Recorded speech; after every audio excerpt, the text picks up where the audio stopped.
This lecture takes you through the mini-lab exercise called the Conical Pendulum. Please make sure you refer to that handout as I explain the laboratory exercise and the procedure associated with it. Okay, now we briefly treated a conical pendulum example in lecture, and when I did, I introduced you to the following expression. The period of the rotation is equal to 2 pi multiplied by the square root of the length of the pendulum divided by g, 9.8 meters per second squared. We used this expression in a simple example. Here in this laboratory exercise, we're going to use the equation to measure g. Here's the basic idea. For pendulums of various length L, what you're going to do with a stopwatch on your smartphone is measure the period of the rotation. So if you measure the period and you know what the length of your pendulum is, then the only unknown is g, which we can then solve for. Okay, now let me introduce you to the actual exercise itself and the procedure associated with it. You're going to need a couple of pieces of simple equipment in order to successfully complete this exercise on your own. Okay, first of all, you're going to need an assistant. That person will help you measure the amount of time necessary for a rotation to occur. I'll describe that in the procedure in just a few moments. But before I do, you also need the following. You need some string, you need some scissors, you need a small object to act as your pendulum. I'm going to use a washer to do so. This is a perfect object to use in this exercise where you could easily tie the string to the washer. You're also going to need a drawing compass, you're going to need a blank piece of paper, and you're also going to need a ruler. Okay, the first thing that you need to do is you need to construct a circle here to act as a guide for the uniform circular motion. So to do so, take your drawing compass, and then I'm going to use it, for example, to draw a circle here with a radius of 5 centimeters. So let me match it up to my ruler like so. And then I'm going to go ahead and draw a circle here on the piece of paper like this. And then this circle here will act as my guide for the uniform circular motion. Okay, and then you construct your pendulum. What I want you to do is construct a pendulum with a length L equal to 1 meter. So let's now start with the procedure. Okay, so first, draw a circle as I did with a radius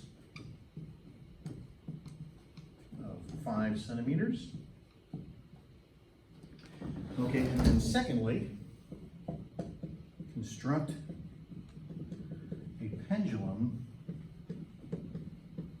with L equal to 1 meter. Okay, now here's what I mean by that. Let's say that right here is your length of string, and then right here is the washer that I'm going to use. And then from where you pinch the string with your finger to the geometrical center of the washer, that's going to be the length L. Try to use the geometrical center of whatever small object you use for this exercise. So the length L goes from where you pinch it with your finger to ultimately the center of the washer. Okay, now I'm going to have you start, as I said, with a length L equal to 1 meter. However, I'm going to demonstrate with a smaller pendulum. So what I'm going to do is I'm going to measure out a pendulum here with a length of 20 centimeters. You'll need this later on in the exercise. So let me just go ahead and cut the string, like so. I'm going to go ahead and then tie the string to my washer. Once again, you want to use a small object here for your pendulum that you can easily tie the string to. A washer does the job for us perfectly. There we go. Okay, and now I'm going to go ahead and measure from the geometrical center of the washer like so to my finger here, pinching it at a length of 20 centimeters for my example. So right there is going to be my pendulum. Okay, now here's where the circle comes in. What you want to do is you want to use the circle as a guide for the uniform circular motion.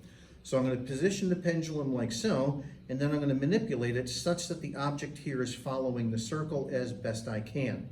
And then once I have the uniform circular motion, notice that I don't even have to move my hand in order to maintain it. And then while you have the uniform circular motion, then with a stopwatch, this is where your assistant is going to come in, what you need to do is you need to measure the time necessary for 5 revolutions, not accidentally 4 or 6.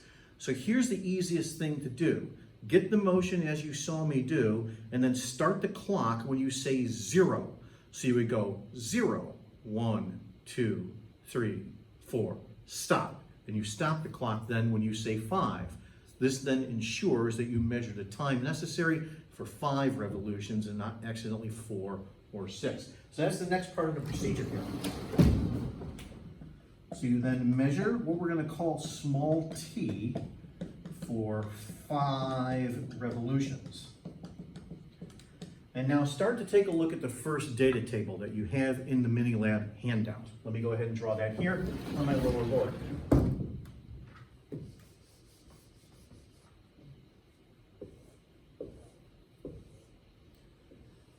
Okay, so first of all, we have the length L in terms of meters. You're going to start with a pendulum of length 1 meter, and then you'll cut the string down to 0.8, 0.6, 0.4, and then 0.2 meters. Okay, of course, when I demonstrated this a moment ago, I was using 0.2 meters. And then we have the time, small t, that you measure on the stopwatch. That's the time necessary for 5 revolutions. Okay, and then from there, we've got the period big T, which is also in terms of seconds. So in order to get the period big T in terms of seconds, you then take the time and you divide it by 5 like so. Hang on a moment, I need to refer to the handout here on my screen.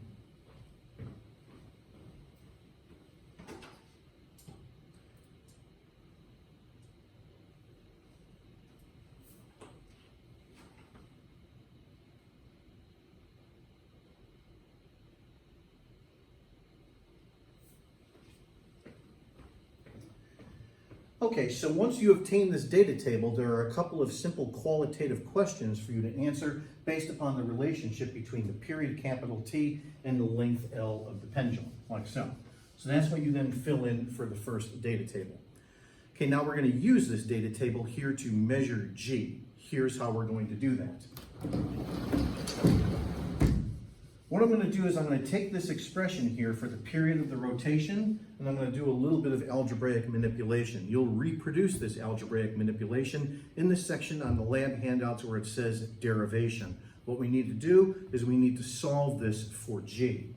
So to solve for G, the first thing that I do is square both sides of the equation. Like so. So take a look at that carefully. I squared both sides of the expression. And now I'm going to go ahead and cross multiply here and then solve for G. So G then ends up being equal to the following expression, like so. And now we'll use the data in the second data table to calculate what G is for each of the trials that you did. So let's now take a look at that second data table. I need to manipulate it here on my screen.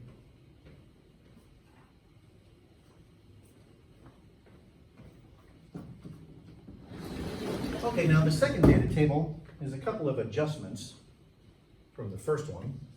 It just looks like this. All right, first of all, you go ahead and once again place your periods here in the second column of this second data table. But then in the third column, this is where you're going to use the formula on the top board to calculate what G is for each of your trials.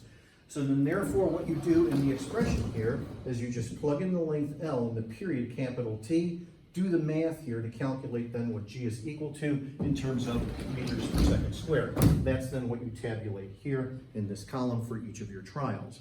Then in the last portion of the exercise, what you'll do is you'll take an average value of these 5 trials. So calculate, and I provide you space to do so, what we're referring to as G average. In theory, of course, it should just be equal to 9.8 meters per second squared. So then therefore, the last step in the mini lab exercise is to calculate a percent error. So the percent error is the absolute value of the difference between your average value of G and what it should be, which is 9.8 meters per second squared. Divide then by what it should be, 9.8 meters per second squared, and multiply by 100 in order to convert it into a percentage. As you complete the laboratory exercise, there are a couple of qualitative questions for you to answer as well. Make sure that you answer those questions, okay? So ultimately, this then concludes this short lecture on this mini lab exercise. It's one of the mini labs that you can do at home.